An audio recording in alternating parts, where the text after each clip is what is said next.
I feel lucky standing here and a bit out of place. Neither a real founder nor at my peak. But my story should give you hope and maybe some luck. I was 40 and I had only ever been a banker. Not the glamorous kind, a consumer banker. Over 17 years, the bank prepared me well for my future. I learned about all the consumer financial products. I had worked in 7 countries across 3 continents, and I even met my wife on my first day at Citi. So I had a lot to be grateful for, but there was a problem. The bank had started shrinking its consumer presence globally, and I was looking to make larger impact. This comes earlier than 40 for most people. But I grew up middle class in the 80s and 90s in India. And I was so enamored at being at a multinational bank, I had created my own trap in ties and suits and expat privilege. In 2015, I was to move to the next country at Citi from the Philippines when I met a local telco executive who wanted to spin off a fintech business. They had a wallet for over 10 years, but GCash was languishing in the corner of Globe Telecom. And 2/3 of the Philippines was still unbanked. The telco had consumers, it had data, it had distribution, and they wanted to take a fresh look at money. So Mint was created. I left my 20th floor corner office at Citi after a warm farewell. I joined Mint a few days before incorporation. We had a company, but no office. We got this storage room in the telco, which the founding team used until we found a proper office. The team came together to craft the vision of a cashless nation leading to finance for all. It reflected the business model of embedding payments in daily life.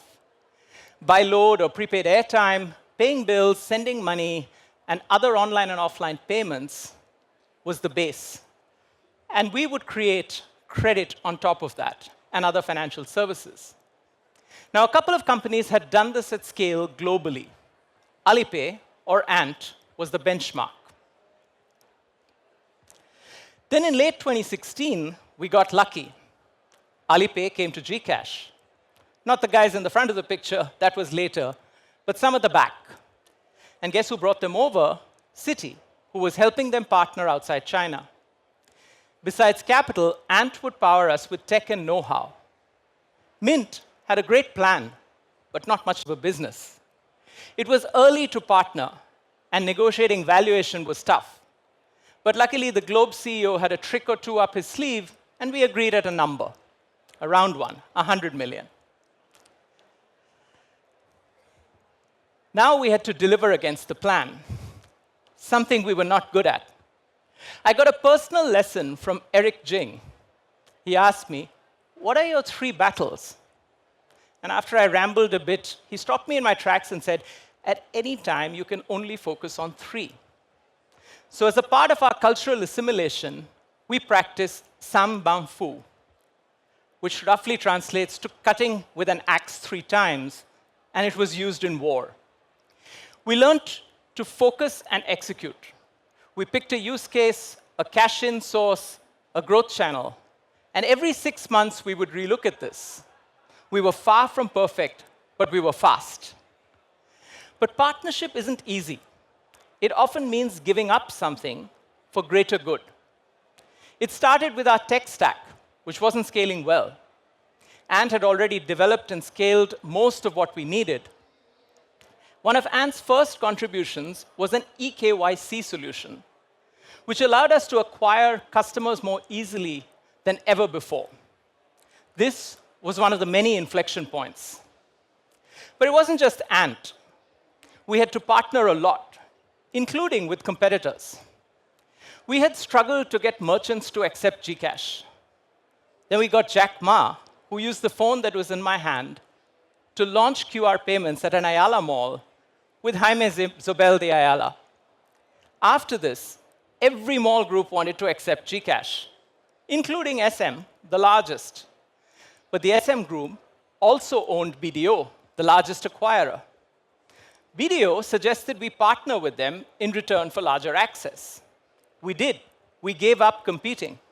Some saw it as weakness, but consumers saw GCash everywhere. We struggled to get cash into the wallet. Instant interbank transfers were being launched in the country. The Banking Association decided wallets were part of phase 2. Another stroke of luck, I was at a panel with the regulator a few weeks before launch, and I mentioned how excited we were to join phase 2. We soon got a call saying we were welcome to join phase 1 if we could make it in time. We did. InstaPay launched, volume soared, GCash accounted for over 50%. We then built financial services. We created the G-Score to build better identity and spending behavior on GCash to unlock G-Credit.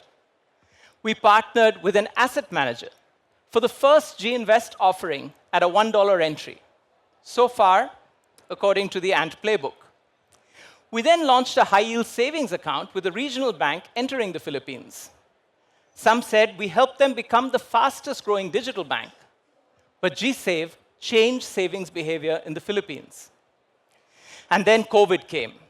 The worst crisis was the right opportunity for GCash to help Filipinos. We got a call from the central bank. The normal government disbursement through land bank branches wasn't going to work. But the decision to disperse through a private entity couldn't be taken easily. A survey was sent out, and luckily, many chose GCash. Small businesses got digital QR codes. Doctors accepted GCash for online consultation. Even at church services online, the GCash QR code appeared. We saw scale, and the platform held up.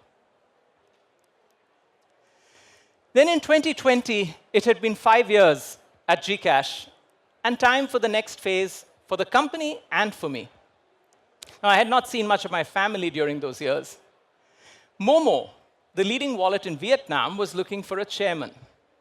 This allowed me to step back from the day-to-day and still stay in the game. Another warm farewell, but this time on Zoom during the lockdown. And I went to Vietnam and caught this first sign of MoMo as I stepped off the plane. Vietnam and the Philippines and Southeast Asia had similar populations, similar GDP, similar growth, similar banking penetration. GCash and MoMo had actually tracked each other, starting as mobile wallets and evolving into financial super apps. I felt confident going in, but I quickly realized there was much to learn.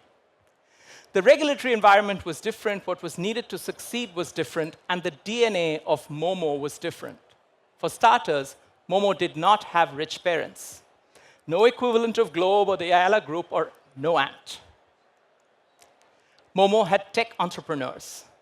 Tuong, the CEO, was the first product manager 15 years ago, and Hung, the CTO, wrote the code for the Android app a decade ago. A financial super app is not just what you see. Behind the app is the plumbing. Biometric verification for KYC, direct host-to-host integrations with banks for seamless transfer, deep integrations with merchants at POS, creating access for the likes of Apple and Google in a country with low card penetration, embedding credit in the payment flows, leveraging AI at every opportunity. It took MoMo to the same value as GCash at the end of 2021. And I learned that you can be humble and you don't need rich parents to be as successful as anyone. In 2022, I joined Delivery Hero, which has food and grocery delivery businesses in 70 countries, with a unique global-come-local model. FinTech in a marketplace is not a new concept. Alipay, Mercado Pago, even PayPal saw its origins in marketplaces. It starts at seamless checkout, then a wallet or a card or a credit line gets consumers engaged, and then the same for sellers and delivery partners. But with $50 billion in GMV, embedded finance can be valuable. Will we get there? Who knows? For now, we prepare for the right opportunity. Last month, I was invited back to GCash for a milestone celebration. An ex-employee took that picture when I was on screen. Hope you see the pride alongside the impact. Now, a lot of that impact came after me. GCash has grown with my successor, Martha, to a $5 billion company. The cap table is broader, though the Ayala Group has increased its stake in the company, and in a sense, it has returned to its roots as a true Filipino player, which assures its future success. I was lucky to have been part of it. I got to plant the first of those 2.8 million trees, living proof of the population changing behavior. And I'll end with something personal. Like fintech, I was late to tennis. My backhand is weak. But each time I get in position, eyes on the ball, I realize I can't just go at it with speed. Timing is everything. And if it doesn't work, I am better prepared for the next opportunity. As Seneca, the Stoic philosopher, said, luck is what happens when preparation meets opportunity. Thank you for listening, and I wish you all the best of luck.